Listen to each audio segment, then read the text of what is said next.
great response to what happened in Utah, just what we talked about this morning and being able to be focused. I thought the ball movement was great defensively. Again, was really, really good. We were locked in. A lot of great performances by our two stars to get us started. And Kai he didn't wait tonight. He was aggressive. And then Luka was Luka.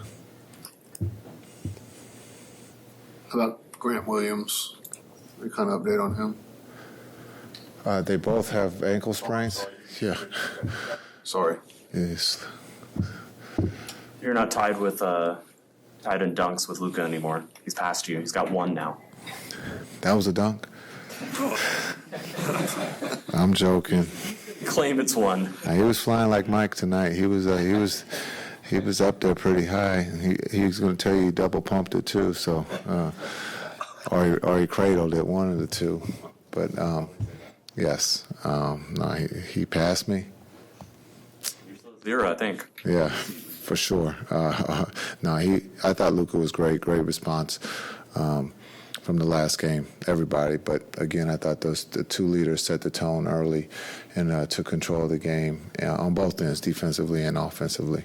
But I thought our ball movement and our player movement was probably at its best tonight.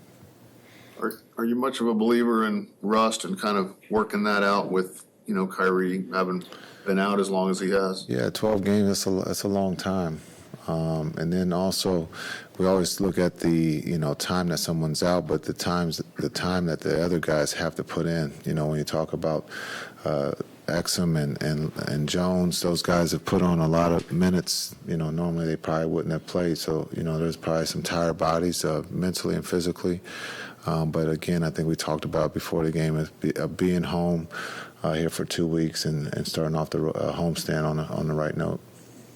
What did you guys do in the first quarter to force them into 8 turnovers in that quarter? Deflections, we were active. Everyone's deflections are coming up with steals. I thought understanding Simons is a tough cover and trying to make it tough on him. And I thought the guys did a really good job of trying to keep him in front. It's not easy to stay in front of Simons because he can go either way and his range is deep. So I thought the guys did a really good job. Coach Kidd, from the start, Kyrie Irving was being aggressive. What did you think of his overall offensive performance tonight? Yeah, I thought Kai was great. When you look at the shots that he got, he wasn't hesitant anytime he starts off the game looking, for the three.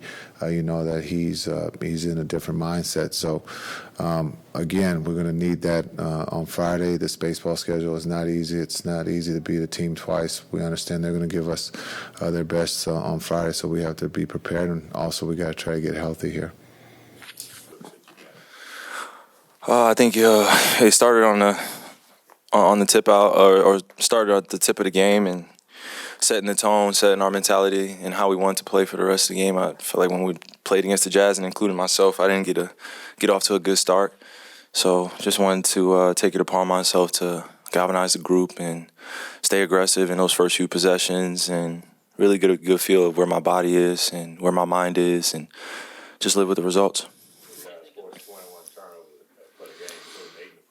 Yeah.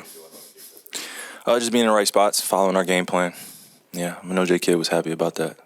So hopefully we can continue and find that consistency in that rhythm where he doesn't have to ask us to do more than what we expect out of ourselves every single night, which is to lay it all out there, continue to support one another, and focus in on the game plan and study your homework. So. What were your thoughts on the ball movement and player movement on offense today? Easy flow, easy to play with. We're getting up and down like that, and we're getting stops. 21 turnovers doesn't happen every single night, but when you force 21 turnovers, you got a few chances, a few more opportunities to get to the rim, get some open threes in transition, and make the game easy. So we did that tonight. A couple nights ago, you guys were giving up a lot of points off cuts. And, obviously when you are trying to create turnovers, that's the other end of it. How do you find the strength and balance of those two? Just taking healthy risk and trusting your skill set. I feel like I'm capable of getting at least 1 to 2 steals a game, and that's really just body positioning and staying aggressive and being into my man and making him do things that he doesn't feel comfortable doing. So just healthy risk, and I know J. Kidd trusts me. I know our assistants trust me. to go out there, be in the right position, and take some chances on getting steals and getting some opportunities for us to get in the fast break. Speaking of rhythm, how have you been getting into your rhythm? Not only just being on the road, but just coming back here. Yeah, 24 days. 24 days, man. That's a long amount of time in the NBA season to miss games, especially when I felt like I was in a great rhythm before that happened. I played one time, one pickup game, and then 2 days later I was in the NBA game again. And it's such a quick process to get back to return to play. But I just had to trust the hard work that I put in the summertime and work I put in day to day, and allow the results to speak for themselves. Tonight was one of those games where I felt like I had to inject myself into the rhythm, kind of force myself to get up and down, get a good sweat going, and be able to exemplify the pace that we should be playing at. And I felt like I did that. You had a lob going before? Have you had a lob? A few times. It's a real two-guard of me. That's what I call it. When those things happen like that, I call it the selfish two-guard assist, where you want to make the right play, then the ball just finds the rim. So it's good. But I wanted him to catch it, though. Seriously. He looked at me and was like, come on, Kai. I was like, I got to make better, man. And they love making fun of my lob throwing right now, too. So it's a good conversation in the locker room.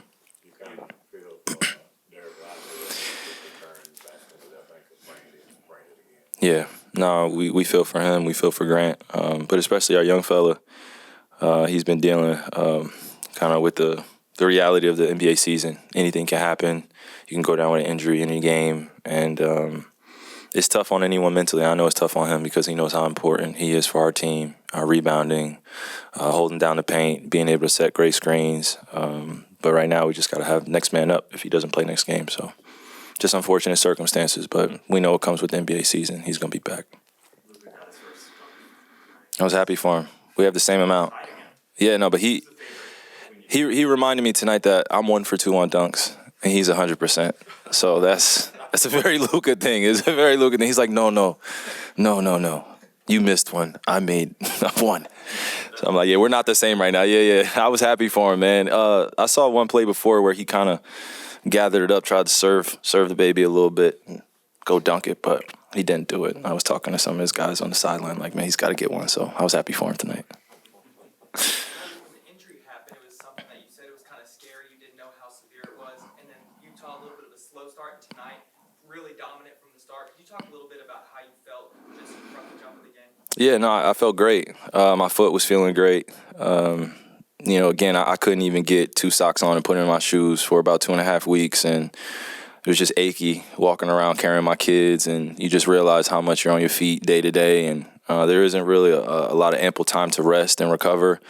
So I tried to find my balance, and I think that's what took me so long to come back to playing. It's just I was pushing it and then going in the weight room, doing things to put my body in a better position. But I had 1 or 2 setbacks where it was one time I even hit my heel when I was doing a lift bar in the weight room, and it's just that achiness comes back. But tonight was one of those nights where I wasn't thinking about it, and mentally I felt great from the start, and you saw the results. So I want to continue to build on that consistency, find my rhythm, continue to be aggressive, and do the right things for our team to win. With all that you've accomplished in your career, what helps you continue to go higher? How do you keep the intensity? How do you keep the focus? Yeah, that's an interesting question because I was just talking to my dad about this like a week back. Just what's the motivation? For me, it's to win at the highest level. That's always been the goal-setting mentality that I've had. Every team I've played on, I've strived to be the best player I can be, while also helping encourage the younger players that are around me, helping exemplify some leadership, and also accepting that failure is going to be part of this business. And I can't worry about the opinions, can't worry about weeks going by where things may not go well. It's just about staying the course, staying on the path, and being human. This basketball game is incredibly entertaining. But yet there's so many nuances and details that go on behind the scenes to even be ready to play. So my motivation is continue to leave off the court healthy, encourage the young guys, and win at the highest level. And we know what the highest level is. I don't have to say it. I don't want to jinx our team, but what we're going after. So for me, that's what gets me up every day, and that passion that I've had since I was playing in my backyard by myself. No one else was around, counting down 5, 4, 3, 2, 1. And those are the moments I remember when I step out on the court every single time is, that space where I got to have an emotional outlet, understand how important this game is and how much impact I can have off the court and have fun with it at the end of the day. Thank you guys.